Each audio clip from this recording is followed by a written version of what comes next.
आज चाहिँ काम छैन हो, मेरो कामै आएको छैन। अन्त घरमै छु, त्यही भएर चाहिँ घरहरू सफा गर्न थालेको। म चाहिँ काम नहुँदाखेरि घरको काम गर्नु भ्याउँछु नि त हो। अरू बेला त भ्याउँदैन, ब्याक टु ब्याक हुन्छ कोही बेला हो। कोही बेला खाना खाने त टाइम पाउँदैन, त्यही लागि आज चाहिँ सफाइ गर्न थालेकै लु म चाहिँ।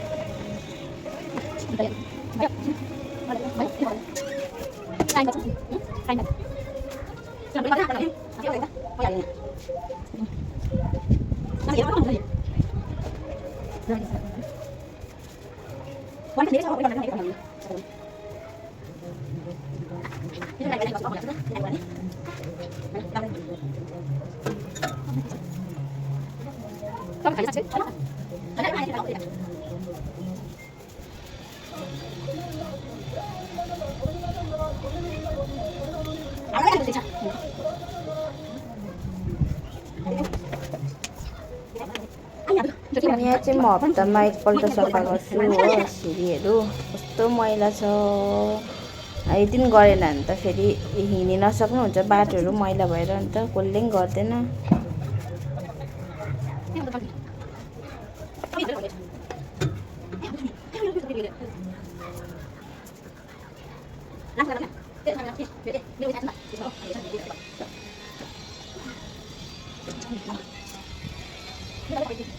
अर्का घर सफा गरेकोले जिन्दगी बित्ने रहेछ लु।